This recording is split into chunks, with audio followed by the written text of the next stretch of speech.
સુરત સહિત દક્ષિણ ગુજરાતમાં મેઘમહેર થઈ રહી છે તો સુરતમાં પણ વાદળછાયા વાતાવરણ વચ્ચે વરસાદ પડતા શહેરનો માહોલ આહલાદક જોવા મળ્યો હતો। સુરત સહિત દક્ષિણ ગુજરાતમાં હળવાથી મધ્યમ વરસાદની આગાહી છે ત્યારે વહેલી સવારથી જ સુરતના અલગ અલગ વિસ્તારમાં વરસાદી ઝાપટા જોવા મળ્યા હતા।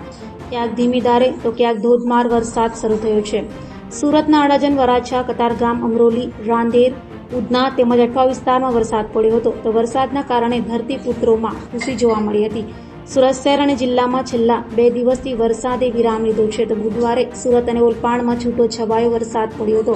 હવામાન વિભાગે જણાવ્યા મુજબ સુરતમાં સિઝનનો કુલ 26% વરસાદ નોંધાયો છે। શહેરમાં અત્યાર સુધી 381 એમ વરસાદ પડી ચૂક્યો છે, જ્યારે ઉકાઈની સપાટી 306.41 ફૂટ નોંધાઈ છે અને કોઝવેની સપાટી 6.54 મીટર નોંધાઈ છે।